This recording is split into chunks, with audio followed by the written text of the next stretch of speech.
Salam hörmətli izləyicilər. Mən sizə bugün Coğrafiya Test Bankı 1-ci hissədən yerin daxili quruluşu, yer qabını təşkil edən suxur və minerallar mövzusuna aid 35 test tapşırığının izahatını verəcəm.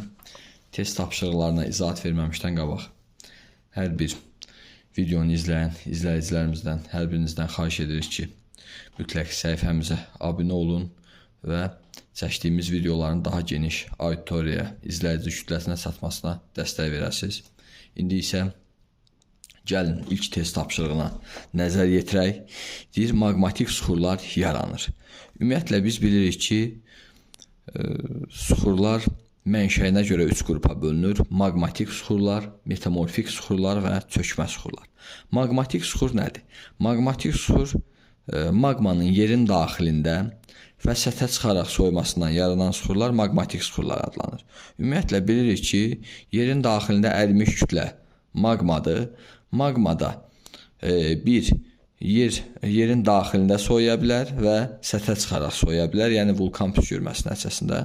Ona görə maqmatik suxurlar maqmanın yerin daxilində və səthə çıxaraq soymasından yaranan suxurlardır. Yəni düzgün cavab A variantı.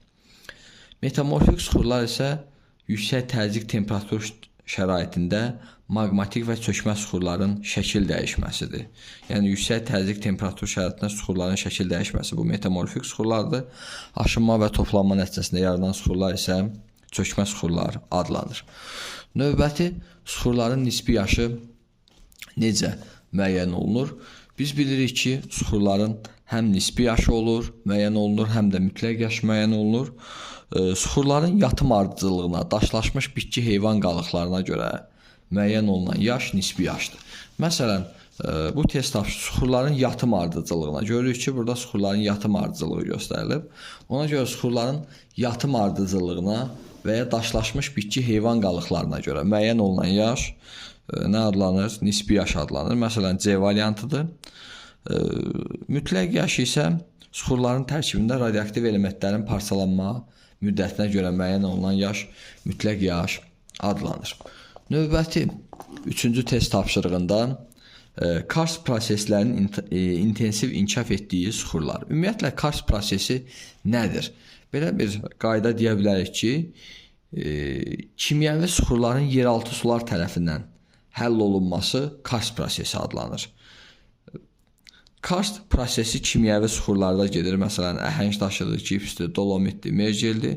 Ona görə biz karst proseslərinin intensiv inkişaf etdiyi suxurlar deyəndə kimyəvi suxurları götürməliyik. Məsələn, A variantında qranit maqmatik suxurdur. B variantında qum qırıntı suxurdur, daş kömür üzvü suxurdur və yaxud bazalt maqmatik suxurdur, kvarsit metamorfik suxurdur. Qalır Y variantı. Əhəng daşı və gips suda həll olan suxurlardır və bu suxurlarda karst prosesləri gedir. Maqmatizm nədir? Ümumiyyətlə, maqmatizm maqmanın yer səthinə doğru hərəkəti ilə bağlı proseslərin cəmidir. Biz bilirik ki, vulkan püskürən zaman yerin daxilində ərinti kütləsi maqmadır. Səthə çıxandan sonra lava adlandırırlar. Maqmada maqmanın yer səthinə doğru hərəkəti ilə bağlı bütün proseslərin cəmi maqmatizm adlanır. Növbəti 5-ci sualda qeyri-üzvü çökmə suxurlara aiddir. Ümumiyyətlə, çökmə suxurları bölürlər üzvü və qeyri-üzvü suxurlara. A variantında, məsələn, çay daşı və lil qeyri-üzvü suxurlar olsa da, daş kömür üzvü suxurdur, qranit isə maqmatik suxurdur. B variantında qum qeyri-üzvü suxurdur, torf məsələn üzvü suxurdur, almaz və qrafit isə metamorfik suxurlara aiddir. C variantında qum daşı, çay daşı, gil, çınqıl bunlar qırıntı suxurlardır. Yəni qeyri-üzvü suxurlara aiddir. Testin düzgün cavabı 5-də C variantı. D variantında məsələn neft üzvü suxurdur. Y variantında torf üzvü suxurdur. Qonur kömür üzvü suxurlara aiddir. Ümumiyyətlə üzvü suxurlara neftdir, qazdır, torfdur, yanar şistdir, təbaşirdir. Bunlar üzvü suxurlara aiddir. Üzvü çökmə suxurlara aiddir. Növbəti çökmə mənşəli faydalı qazıntılar. Biz bilirik ki, faydalı qazıntılar mənşəyinə görə 3 qrupa bölünür. Çökmə mənşəli faydalı qazıntılar, maqmatik, çökmə mənşəli, deməli, faydalı qazıntıların yaranması çökmə suxurlarla, maqmatik və metamorfik suxurlarla bağlıdır. Baxsaq burada, məsələn, A variantında dəmir filizi maqmatik mənşəli suxurdur. Daha doğrusu dəmir filizi maqmatik mənşəli filizdir. Xörək duzu və daş kömür çökmə mənşəlidir. B variantında neft də, əhəng daş da, fosforit də çökmə mənşəli faydalı qazıntılara aiddir. C variantında metal filizləri, bu metal filizləri, filizlərin hər biri dəmir filizi olsun, metal filizi olsun və yaxud alünit filizi olsun, mis filizi, burada dəmir filizi, hər biri maqmatik mənşəlidir. Ona görə testin düzgün cavabı B variantı. Növbəti 7-ci sualda faydalı qazıntı yataqlarının yerləşməsi asılıdır. Biz bilirik ki, ərazidə faydalı qazıntı yataqlarının yerləşməsi ərazinin geoloji quruluşundan asılıdır. Ümumiyyətlə, ərazi geoloji quruluş baxımından nə qədər mürəkkəb olarsa, faydalı qazıntılar bir o qədər zəngin olar. Belə ki, məsələn, istənilən bir ərazidə filiz faydalı qazıntıların geniş yayılması ərazidə maqmatik suxurların geniş yayılması və ya kristallik bünövrənin səthə yaxın olması ilə bağlıdır. Yanacaq mənşəli faydalı qazıntıların geniş yayılması isə çökmə mənşəli suxurlarla bağlıdır. 7-ci sualın cavab C variantı. Növbəti 8-ci sualdan çökmə, maqmatik və metamorfik mənşəli suxurların ardıcıl verildiyi sıra. Məsələn, A variantında bazalt maqmatikdir, qranit maqmatikdir, mərmər metamorfikdir. Bu düzgün cavab olmaz. B variantında əhəng daşı çökmə suxurdur, bazalt maqmatikdir, mərmər metamorfikdir. Bizdən də elə çökmə mənşəli əhəng daşdır, maqmatik bazaltdır, metamorfik mərmərdir. 8-ci test tapşırığında düzgün cavab B variantı. Çay daşı çökmədir, gil çökmədir, almaz metamorfikdir. D variantında qum çökmədir, təbaşir çökmədir, qneis metamorfikdir. Y variantında torf çökmədir, qum daşı çökmədir, qranit maqmatikdir. 9-cu suala nəzər yetirsək, müvafiq olaraq qırıntı kimyəvi və üzvü mənşəli suxurlar. Mərmər metamorfik suxurdur, qranit maqmatik suxurdur, daş kömür isə üzvü çökmə suxurdur. Kalium duzu kimyəvi suxurdur, çay daşı qırıntıdır, qranit isə maqmatik suxurdur. C variantında bazalt maqmatik suxurdur, əhəng daşı çökmə suxurdur, neft isə çökmə suxurdur. D variantında çınqıl qırıntı suxurudur, gips kimyəvi suxurdur, qum daşı qırıntı suxurudur. Y variantında çınqıl qırıntı suxurudur, xörək duzu kimyəvi suxurdur, daş kömür isə üzvü suxurdur. Ona görə 9-cu test tapşırığında düzgün cavab Y variantı. Növbəti 10-cu sualda karst proseslərinin intensiv inkişaf etdiyi suxurlar. Biz bilirik ki, karst prosesləri daha çox kimyəvi suxurlarda intensiv inkişaf edir.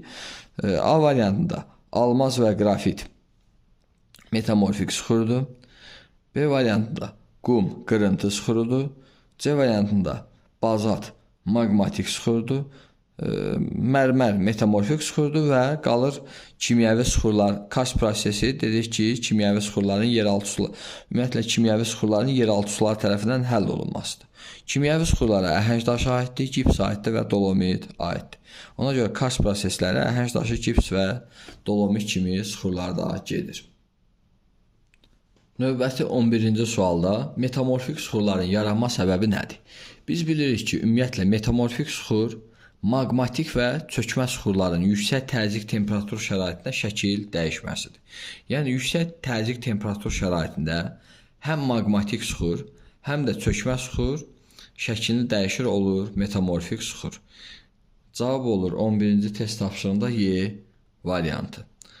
Maqmatik suxur isə maqmanın yerin daxilində və səthə çıxaraq soymasından yaranan suxurlardır.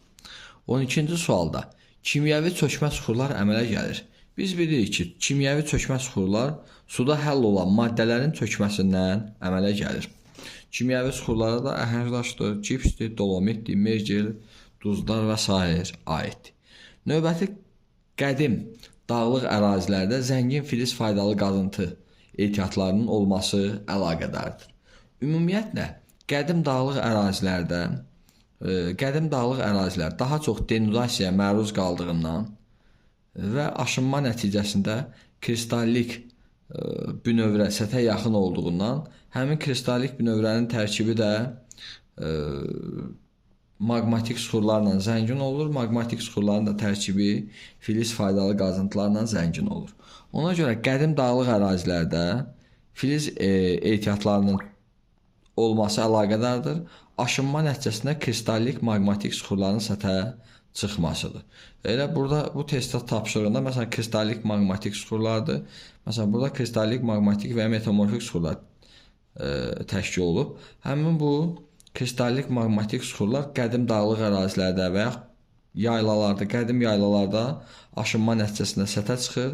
Nəticədə aşınma nəticəsində kristallik bünövrə səthə çıxdığından bünövrənin də tərkibi maqmatik suxurlarla zəngin olur. Maqmatik suxurun tərkibində də filiz faydalı qazıntılar geniş yayılıb. Biz bilirik ki, yer yaranan zaman ağır maddələr onun nüvəsində nisbətən yüngül elementlər mantiya toplanmış. Vulkan püskürməsi zamanı da maqmanın tərkibi filizlə zəngin olduğundan qədim dağlıq ərazilərdə və yaylalarda faydalı qazıntılar genişdir. Ümumiyyətlə belə yadda saxlayın ki, istənilən bir ərazidə faydalı qazıntıların geniş yayılması bu iki amillə bağlıdır. Kristallik bünövrənin səthə yaxın olması və yaxud maqmatik suxurların geniş yayılması. 14-cü test tapşırığında sxemə əsasən rəqəmlərə uyğun gələn suxur növlərini müəyyən edin. Görürük ki, platformanın bura əyilmə zonasıdır. Görürük ki, əyilmə zonasıdır. Əyilmə zonasında qalın çökmə suxur qatı toplanmışdır. G siqnalın da əyilmə zonası olur platformanın da. Və burada deyək ki, platformanın əyilmə zonasıdır və qalın çökmə suxur qatı toplanmışdır. Ona görə 2-də olmalıdır çökmə suxurlar olmalıdır. 2-dən. 1-də isə kristallik bünövrədir. Alt isə kristallik bünövrədir. Kristallik bünövrə də əsasən maqmatik və metamorfik suxurlardan təşkil olunur. Yəni bura platformanın bünövrə hissəsidir, bura isə platformanın örtü hissəsidir. Platforma örtüyü qalın çökmə suxur qatı ilə zəngin olur, ona görə yanacaq mənşəli faydalı qazıntılar geniş yayılır.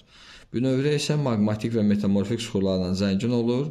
Burada filiz faydalı qazıntılar geniş yayılır. Ona görə testin düzgün cavabı 14-dür variantı. 15-ci sualda hər il qəbul imtahanlarına çox düşən test tapşırıqlarındandır. Biz bilirik ki, sıxılma nəticəsində qırışıqlıq yaranır. Yəni tavalar üz-üzə üfüqi istiqamətdə.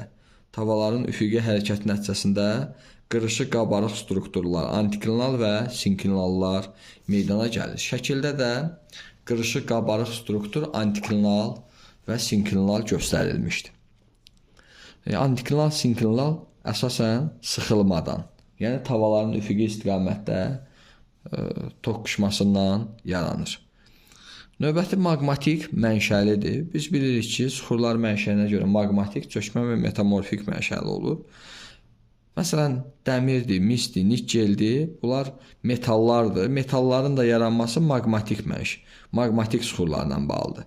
Maqmanın tərkibi metallarla, ağır və yüngül metallarla zəngin olur. B variantında gil çökmə suxurdur, qranit maqmatik suxurdur, manqan filizli maqmatik suxurdur.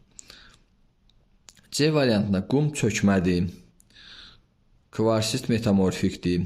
D variantında əhəng daşı çökmədir, təbaşir çökmədir, gips çökmədir. E variantında qneis metamorfikdir, dəmir maqmatikdir, mərmər metamorfik suxura aiddir. Növbəti test tapşırığına nəzər yetirsək, 17-ci test tapşırığında deyir litosferi əmələ gətirən təbəqələr. Biz bilirik ki, üst mantiya və yer qabığı birlikdə litosfer adlanır. Ona görə litosferi əmələ gətirən təbəqələrə aiddir yer qabığı və üst mantiya. Yəni 1-3 variant 17-də D variantı. Növbəti yerin nüvəsində hansı elementlər üstünlük təşkil edir? Biz bilirik ki, yer yaranan zaman ağır maddələr onun nüvəsini əmələ gətirmiş. Ağır maddələrə aiddir.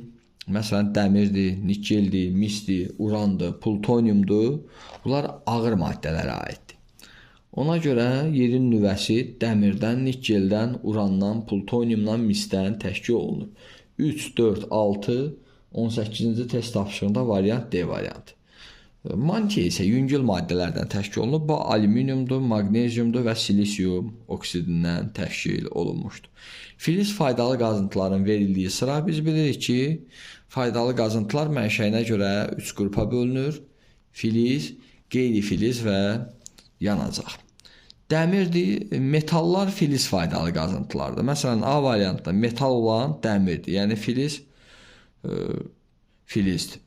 Daş duz çökmə mənşəlidir, yanar şist yanacaqdır, çökmə mənşəlidir. Əhəng daşı çökmə mənşəlidir, qalay filizdir, gips çökmə mənşəlidir. Yəni qeyri-filizdir. Qalay filizdir. C variantında dəmir də filizdir, mis də filizdir, polimetal da filizdir. Yəni metallardır bunlar. Hər biri dəmir də metaldır, mis də polimetaldır. Və bunların yaranması maqmatik. Bunlar maqmatik mənşəli faydalı qazıntılar. D variantında filiz olan polimetaldır, neft yanacaqdır, gips. Yəni çökmə mənşəlidir. Y variantında yeganə filiz olan mis filizidir. Yəni ümumilikdə dəmir də, mis də, polimetal da bunlar hər biri filiz faydalı qazıntılardır. 20-ci sual. Son dövrlərdə qəbul imtahanında istifadə olunmuş test tapşırıqdır. Faydalı qazıntıları bölərlər yanar faydalı və filiz faydalı. Baxsaq, məsələn, yazıb 4. Boksit. Boksit dünyada alüminiumun 3 xam malı var. Alüminiumu 3 xam maldan alırlar. Boksitdən alırlar, alünitdən alırlar və neferindən alırlar. Ona görə boksit filizdir. Yəni doğru fikirdir. 5-ə baxsaq. 5-də burada dəmir. Dəmir də filizdir. Deməli, filizlər 4 ilə də 5 doğru verilib. Yanar mənşəli faydalı qazıntılar. 1-ə baxaq. 1 daş kömürdür. Bəli, doğrudan da daş kömür yanar mənşəli faydalı qazıntılardır. 2 də əhəng daşı. Əhəng yanar faydalı qazıntı deyil. Yanar faydalı qazıntıları neft aiddir, qaz aiddir, daş kömür, yanar şist, torf, bunlar yanacaq mənşəli, yanar mənşəli. Yəni əhəng ağaclara, məsələn, ağacları ağartmaq üçün əhəngdən və yaxud tikinti sənayesində əhəng daşından istifadə olunur. Əvvəllər məsələn evlərin rənglənməsində əhəng daşından istifadə olunardı. Yəni əhəng daşı yanar faydalı qazıntı deyil. Ancaq torf da yanacaq mənşəli faydalı qazıntıdır. Ona görə yanlış olan cavab 20-ci test tapşırığında D variantı. Növbəti 21-ci test tapşırığında sxemə əsasən suxurların yatım ardıcıllığına görə nisbi yaşının azalan sırası.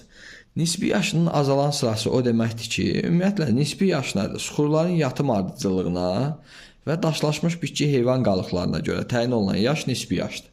Yaşına görə ən altda yatan suxur ən qədim suxurdur, ən üstdə yatan suxur isə ən cavan suxurdur.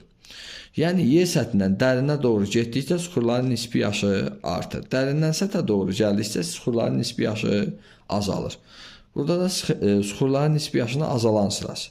Yəni ən qədimi burada kvarsitdir, sonra qranit suxurudur, sonra gil suxurudur və qum suxurudur. Yəni 21-ci test tapşırığında düzgün cavab Y variantı. Növbəti 22-ci test tapşırığına fikir versək, burada suxurların çevrilməsi göstərilib. Oxlar uyğun bəndi müəyyənləşdirməliyik. Gil çökmə suxurdur və gil yüksək təzyiq temperatur şəraitində çevrilir, çökmə suxuru olur metamorfik gilli şist. Yəni gil çevrilir gilli şistdən. Burada qneys metamorfik suxurdur. Nəyin çevrilməsindən qneys alınır? Qranit maqmatik suxurdur, çevrilir olur qneys. Əhəng daşı çökmə suxurdur, yüksək temperaturda çevrilir mərmər. Yəni 22-ci sualın düzgün cavabı D variantı. 23-cü sualda suxurlarla bağlı uyğunluğu müəyyən edin. Kimyəvi suxurlara, biz bilirik ki, kimyəvi suxurlara gips aiddir və duzlar. Ona görə 2 və 3 kimyəvi suxurlara aiddir. Qırıntı suxurlarına qum və çınqıl aiddir 1-4. Üzvü mənşəli suxurlara isə üzvü mənşəli burada daş kömür, torf aiddir. Yəni 5-6. Testin düzgün cavabı isə oldu B variantı 2-3. Yəni gips və daş duz kimyəvi oldu 2-3, 1-4. Qum və çınqıl qırıntı oldu. Daş kömür və torf isə üzvü suxurlar. Ümumiyyətlə üzvü suxurlara nefti, qazdır, daş kömürdür, yanaşıqdır, torf bunlar hər biri aiddir. Növbəti effuziv mənşəli maqmatik suxurların əmələ gəldiyi şərait. Ümumiyyətlə maqmatik suxur nədir? Maqmanın yerin daxilində və səthə çıxaraq soymasından yaranan suxurlar maqmatik suxurlar adlanır. Maqmatik suxurları iki qrupa bölürlər. 1. İntruziv suxurlar və effuziv suxurlar. Əgər maqma yerin daxilində soyarsa, yəni özünə çat tapmır və yerin daxilində soyarsa, bu intruziv suxurlardır. Məsələn, intruziv suxurlar ağır olur, bərk olur, məsafəsiz olur və intruziv suxurlara qranitdir, qabrodur, dioritdir, sienit kimi suxurlar aid. Yox, maqma səthə çıxaraq soyarsa, yəni vulkanizm hadisəsi baş verərsə, nəticədə effuziv suxurlar yaranır. Effuziv suxurlar məsələn vulkan şüşəsidir, vulkan tufudur, vulkan külüdür, pemzadır, bazatdır, andezitdir, obsidian kimi suxurlar aid. Ona görə effuziv mənşəli maqmatik suxurların əmələ gəldiyi şərait maqma deməli burada vulkan püskürməsi zamanı lavanın səthə çıxması. Vulkan püskürən zaman lava səthə çıxır və effuziv suxurları əmələ gətirir. Yəni 24-cü test tapşırığında düzgün cavab Y variantı. 25-ci test tapşırığında suxurların mütləq yaşı necə təyin olunur? Suxurların mütləq yaşı deyəndə suxurun yarandığı dövrdən indiyə kimi keçən müddət mütləq yaşdır və radioaktiv elementlərin parçalanma müddətinə görə təyin olunan yaş, yəni 25-ci test tapşırığında B variantıdır. Suxurların yatım ardıcıllığı və daşlaşmış bitki heyvan qalıqlarına görə təyin olunan yaş isə nisbi yaşdır. Deyir, Cənubi Afrikada filiz faydalı qazıntılar ilə zəngin olmasının səbəbi, yəni 26-cı sualda deyir, Cənubi Afrika nəyə görə filiz faydalı qazıntılarla zəngindir? Bu ərazilər ona görə filiz faydalı qazıntılarla zəngindir ki, burada maqmatik suxurlar üstünlük təşkil edir. Ümumiyyətlə, bu ərazilər qədim ərazilərdir. Burada Kap əjdahı kimi qədim dağlar yerləşir və milyon illər ərzində bu ərazilər aşınmaya məruz qalıb və altdan kristallik bünövrə səthə çıxıb. Kristallik bünövrənin tərkibi maqmatik suxurlardan təşkil olunduğu üçün maqmatik suxur olan yerdə filiz faydalı qazıntılar geniş yayılır. Sizə deyiləndə ki, istənilən bir yerdə filiz faydalı qazıntı, burada Cənubi Afrika yazılıb, istənilən bir yerdə filiz faydalı qazıntıların zəngin olmasının səbəbi maqmatik suxurların üstünlük təşkil etməsidir. Ona görə yerin yaranmasından da bilirsiniz ki, ağır maddələr yerin mərkəzinə doğru hərəkət edir. Yəni, ümumiyyətlə, nüvədə, mantiyada filizlərdən, metallardan daha çox təşkil olunmuşdur. Ona görə vulkan püskürən zamanda səthə maqma püskürdüyündən maqmanın da tərkibi metallarla zəngin olur və qədim dağlıq ərazilərdə və qədim yaylalarda bu filiz faydalı qazıntılar daha çoxdur. Nəyə görə? O ərazilər daha çox aşınmaya məruz qalıb və altdan kristallik bünövrə səthə çıxır və onun tərkibi də maqmatik suxurlarla zəngin olur. Nəticədə filiz faydalı qazıntılar geniş yayılır. Növbəti 27-ci sualda Şimali Afrikada nefti, qazdır, fosforit kimi faydalı qazıntıların olması səbəbi bilirik ki, Şimali Afrikada Liviya ərdazarında nefti, Mərakeş fosforit, Atlas dağları fosforit qurşağıdır. Ümumiyyətlə, istənilən bir yerdə neft, qaz, fosforit, ümumiyyətlə yanacaq mənşəli faydalı qazıntıların geniş yayılması çökmə suxurlarla bağlı. Biz bilirik ki, məsələn, bitki heyvan qalıqları milyon illər ərzində toplanaraq yanacaq mənşəli faydalı qazıntılara çevrilir. Məsələn, sizə deyəndə ki, Kür-Arac ovalığında, Qobustan Abşeronda, Xəzərin şerf zonasında, Mississippi ovalığında, Orinoco ovalığında, Qərbi Sibirdə neft qaz ehtiyatlarının geniş yayılmasının səbəbi çökmə suxurlardır. Növbəti test tapşırığında deyir ki, hansı ərazilərdə fiziki aşınma zəif gedir? Ümumiyyətlə, aşınmanın 3 növü var. Aşınma nədir? Suxurun dağılması, parçalanması aşınma adlanır. Aşınmanın 3 növü var. Fiziki, kimyəvi və üzvü aşınma. Ümumiyyətlə, canlı orqanizmlərin təsiri ilə gedən aşınma növü üzvü aşınmadır. Əsasən mülayim və qismən ekvator bu ərazilərdə gedir. Suyun təsiri ilə gedən aşınma növü bu kimyəvi aşınmadır. Ekvator və qismən mülayim enliklərdə gedir. temperaturun kəskin dəyişməsindən, yəni sutkalıq temperatur amplitudasının çox olmasından səhralarda fiziki aşınma gedir. Səhralar da elə bir ərazilərdir ki, gündüzlər çox qızan ərazilərdir, gecələr də çox soyuyan ərazilərdir və nəticədə istinin təsirindən güclü fiziki aşınma gedir. Burada fikir versək, məsələn, 1 Mərkəzi Asiyanın səhralarıdır, fiziki aşınma güclü gedir. 2 Avstraliyanın mərkəz hissəsidir, səhralardır, güclü fiziki aşınma gedir. 3 böyük səhradır, güclü fiziki aşınma gedir. Sizdən fiziki aşınmanın getdiyi ərazilər məsələn 1, 2, 3-dür. Burada daha zəif getdiyi ərazilər məsələn 6-dır, 4-dür və 5-dir. Bu ərazilər ekvator, bu ərazilər olduğu üçün suyun təsirindən daha çox kimyəvi aşınma gedir və qismən üzvü aşınma da gedir. Ona görə testin düzgün cavabı 4, 5, 6 variant 28-ci test tapşırığında B variantı. 29-da intensiv fiziki aşınma gedən ərazilər biz dedik ki, səhralıq ərazidir.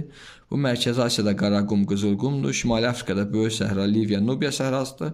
Avstraliyada isə Böyük Qumlu, Böyük Viktoriya, Sipson kimi səhralarda fiziki aşınma intensiv gedir. Yəni 1, 2, 3 testin düzgün cavabı 29-da A variantı.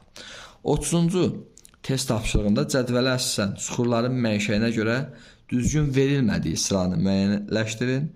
Qırıntı, çökmə süxurlar, çaydaşı, qum, çınqıl. Bunlar doğrudan da qırıntı, çökmə süxurlarıdır. Kimyəvi süxurlara gips, xörək tuzu, dolomit, bu da doğru fikirdir. Üzvü çökmə süxurlara neft, qaz və torf, bu da doğru fikirdir. Metamorfik süxurlara kvarsit, qneys və almaz, bu da doğru fikirdir. Burada isə intruziv maqmatik süxurlara qranit, pemza və bazalt aiddir. Buradan məsələn, intruziv maqmatik süxurlara, qranitdir, qavrodur, dioritdir, sienitdir. Qranit, qavro, diorit, sienit. Yalnız burada intruziv maqmatik süxur qranitdir. Pemza və bazalt isə effuziv, püskürülmüş süxurlara aiddir. Ona görə testin düzgün cavabı 5, variant 30-cu sualda, yəni düzgün verilməyən cavab B variantıdır. 31-ci sualda düzgün verilmiş səbəb nəticə əlaqələrini müəyyənləşdirməliyik. 31-ci sualda deməli, yerin daxilində radioaktiv elementlərin parçalanması. Səbəb, yerin daxilində radioaktiv elementlərin parçalanır və nəticəsi yüksək temperatur şəraiti yaranır. Bəli, biz bunu yerin planetar inkişaf mərhələsində keçmişik ki, yerin daxilində sıxlıq artır, sıxlığın artması təzyiqin artması səbəb olur, nəticədə radioaktiv elementlər parçalanır. Radioaktiv elementlərin parçalanması nəticədə yerin daxilində temperaturun, yüksək temperatur şəraitinin yaranmasına səbəb olur. Yəni, burada düzgün səbəb-nəticə əlaqəsidir. Yüksək temperatur nəticəsində qum daşı əriyir, mərmərə çevrilir. Bu yanlış fikirdir. Yüksək temperatur nəticəsində qum daşı kvarsitə çevrilir, əhəng daşı isə mərmərə çevrilir. Yəni, qum daşı biz bilirik ki, ümumiyyətlə qum kvarsitə çevrilir. Yəni, qum daşı kvarsitə çevrilir. Burada mərmərə çevrilmə, burada əhəng daşı versəydi ki, yüksək temperaturda əhəng daşı mərmərə çevrilir, onda doğru olardı. Bu yanlış fikirdir. Növbəti yerin daxilində radioaktiv, deməli, burada növbəti üçüncüdə astronotosfer üzərində maddələrin yerdəşməsi baş verir, litosfer tavalarının hərəkətinə səbəb olur. Bəli, biz bilirik ki, mantiyanın üst yumşaq plastik təbəqəsi astronotosfer üzərində litosfer tavaları hərəkət edir. Bu litosfer tavalarının astronotosfer üzərində hərəkət etməsinin səbəbi birinci, burada qeyd edə bilərik ki, astronotosfer üst hissəsi yumşaq plastikdir. Yumşaq plastik təbəqə üzərində litosfer tavaları hərəkət edir. Həm də mantiyadan yer qabına doğru güclü lava axınları müşahidə olunur və nəticədə litosfer tavaları hərəkət edir. Yəni 1-3 doğru fikirdir. Qranit qatı formalaşmamışdır. Okean yer qabığı daha nazikdir. Okean yer qabığının nazik olmasının səbəbi qranit qatı qranit qatı formalaşmadığı üçün okeanda qranit qatı yoxdur. Ona görə okean yer qabığı daha nazikdir. Ona görə məsələn testin düzgün cavabı 1, 3, 4 növbətlərə baxaq. Yer qabığı və üst mantiya birləşib daha bərk astronotosfer qatını yaradır. Yer qabığı və üst mantiya Əvvəlki testlərdən də oxuduq ki, litosferi əmələ gətirir. Növbəti arxeoproterozoy eralarında canlı orqanizmlər aşkarlanmamışdır. Fanerozoy eonuna aiddir. Bu yanlış fikirdir. Arxeoproterozoy eralarında canlı orqanizm qalıqları aşkarlanmamışdır. Nəticədə də gizli həyat adlandırılır. Plus kriptozoy eonuna aiddir. Fanerozoy eonu səhvdir. Yəni 31-ci test tapşırığında düzgün cavab 1, 3, 4. Növbəti 32-ci sualda doğru fikirləri müəyyən edin. Deyir, mezozoy erası paleozoy erasından cavan olsa da davam etmə müddəti daha çox olmuşdur. Bilirik ki, mezozoy paleozoydan cavandır. Davam etmə müddəti daha çox olmuşdur. Bu hissəsi yanlışdır. Paleozoyun həm dövrləri çoxdur. Paleozoyun 6 dövrü var, mezozoyun 3 dövrü var. Paleozoy məsələn 345 milyon il davam eləyib, geoxronoloji cədvələ nəzər yetirsək. Mezozoy isə 170 milyon il davam eləyir. Yəni mezozoy paleozoydan cavan olsa da davam etmə müddəti çox olmamışdır. Əksinə davam etmə müddəti az olmuşdur. Ona görə ifadə yanlışdır. İlk neft yataqları proterozoyda yaranmamışdı. İlk neft yataqları biz bilirik ki, ilk neft yataqları məsələn paleozoy erasında yaranıb. Bu yanlışdır. Üçüncü sualda Böyük Xinqan və Kap dağları paleozoy erasında yaranmışdır. Bəli, bu doğru fikirdir. Ümumiyyətlə qədim dağlar paleozoyda yaranmış dağlara məsələn Şimali Amerikada Apalaçdır, Afrikada Kap əjdahadır, böyük Suarez dağlarıdır, Skandinaviyadır, Uraldır, Qazaxıstan Xırda təpəliyidir, Xinqan dağlarıdır, Tian Shan Altay sayanda bunlar hər biri paleozoy erasında yaranmış dağlardır. Yəni 3 doğru fikirdir. Şərqi Afrika yaylası seysmikliyi ilə seçilir. Bəli, 9-cu sinif Afrika relyefi mövzusunu oxusaq, Şərqi Afrikanın yüksək seysmikliyi ilə seçildiyini görə bilərik. Və bura Şərqi Afrika sınma zonasına düşdüyündən quruda ən böyük sınma divergent zona burada yerləşir. Ona görə fəal seysmikliyi ilə seçilir. 3-4 doğrudur. Cavan platformalar Kaynazoy erasında yaranmışdır. Geosignallar Kaynazoy erasında yaranıb. Cavan platformalar paleozoyda yaranıb. Qədim platformalar isə arxeoproterozoyda yaranıb. Bu ifadə də yanlış ifadədir. Avstraliya platformasının əyilmə zonasında kristallik bünövrə çox dərində yerləşir. Bəli, Avstraliya platformasının əyilmə zonasında, əyilmə zonalarında kristallik bünövrə dərində yerləşir. Səbəbi də əyilmə zonalarına qalın çökmə sıxır qatı toplandığından orada kristallik bünövrə dərində yerləşir. Ancaq platformanın qalxan hissələrində isə çökmə sıxır qatı aşındığından, bünövrə də səthə yaxın olduğundan, belə deyək də, çökmə sıxır qatı nazikdir. Kristallik bünövrə səthə yaxındır. Deməli, burada düzgün cavablar 32-ci test tapşırığında 3, 4, 6 düzgün cavab olur. 33-cü sualda cədvələ əsasən uyğun sıraları müəyyən edin. Deyir, sakit okean tavası, subduksiya zonaları zəlzələlərin tez-tez baş verməsi və vulkan fəallığı ilə fərqlənir. Doğrudan da sakit okeanın qərb və şərq sahilləri subduksiya zonasıdır. Subduksiya okean tipli tavanın materik tipli tavanın altına batması prosesidir və bu ərazilər tavalarının toqquşduğu ərazilər olduğundan fəal və zəlzələ və vulkan baş verir. Yəni ifadə doğrudur. Doğrunun qabağında doğru olduğu üçün ümumilikdə fikir olaraq doğru fikirdir. Platformalar daxili quruluşuna görə 2 qatdan ibarətdir. Bu ifadə doğrudur. Doğrudan da platforma 2 qatdan ibarətdir. Bir, platforma örtüyü və kristallik bünövrə. Burada yanlış yazılır. İfadə doğrudur, qarşısında yanlış yazıblar, ona görə yanlışdır. Böyük Sarız dağlar geoloji yaşına görə Şərqi Avropa platformasından daha cavandır. Bilirik ki, Böyük Sarızı qədim dağdır, qədim qırışıq zonadır və paleozoyda yaranıb. Böyük Hertzin dağa gəlməsində paleozoyda yaranıb. Şərqi Avropa isə qədim platformadır. Qədim platformalar isə arxeoproterozoyda yaranıb. Yəni Böyük Sarızı geoloji yaşına görə Şərqi Avropa platformasından daha cavandır. Bu ifadə doğrudur. Doğrunun qabağında yanlış yazıldığından bunu yəni düzgün götürmürük. Növbəti Şimali Amerika litosfer tavası Avrasiya litosfer tavası ilə divergent zonadadır. Bəli, Şimali Amerika ilə Avrasiyanın sərhəddi ayrılma zonasıdır. Okean tipli tavalar ayrılır. Yəni Avrasiyanın okean tipli hissəsi ilə Şimali Amerikanın okean tipli hissəsi ayrılır və nəticədə lava səthə çıxır Orta Okean sıra dağlarını, yəni Şimal Atlantik dağ silsiləsini, onun da ən uca zirvələrindən biri olan İslandiyanı əmələ gətirir. İfadə doğrudur. Doğrunun qabağında doğru olduğundan ümumilikdə doğru fikirdir bu ifadə.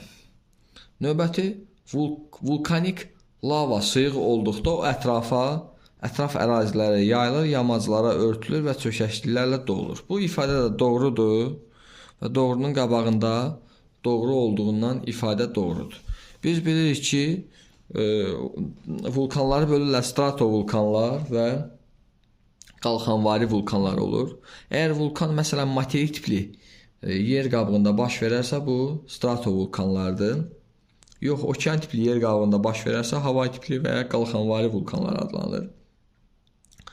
Materik tipli yer qabığında baş verən vulkanlar güclü partlayışla müşahidə olunur. Tərkibində olan lava sıyıq yox, qatı olur.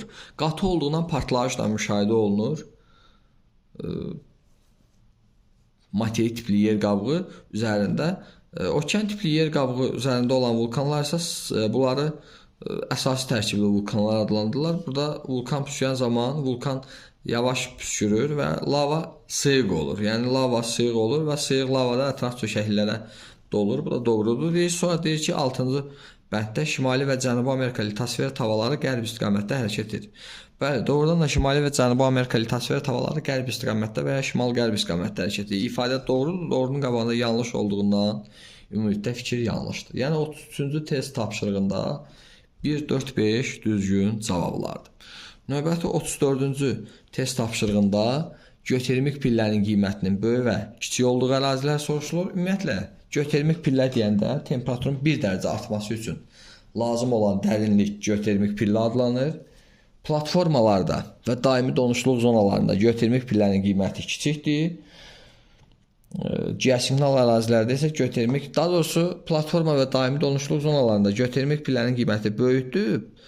Geosignal ərazilər isə zəlzələ və vulkan ocaqlarına yaxın yerləşdiyindən fəal seismiklik müşahidə olunduğundan geotermik pillərin qiyməti kiçikdir.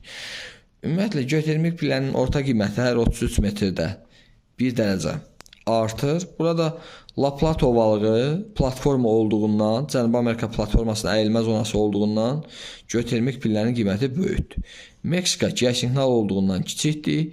İran ərazisi, İran yaylası geosignal olduğundan geotermik pillərin qiyməti kiçikdir. Orta Sibir yaylası platforma olduğundan geotermik pillərin qiyməti böyükdür. Hindukuş dağları isə geosignal cavan ərazi olduğundan geotermik pillərin qiyməti kiçikdir. Yəni geotermik pillərin qiymətinin kiçik olduğu ərazilər Meksikadır, İrandır və Hindukuş dağları. Böyük olduğu ərazilər isə La Plata və Orta Sibirdir. Ümumiyyətlə platformalarda böyük olur.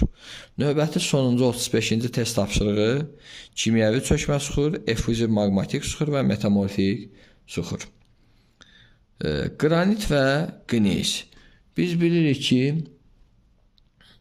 burada qranit də qneis də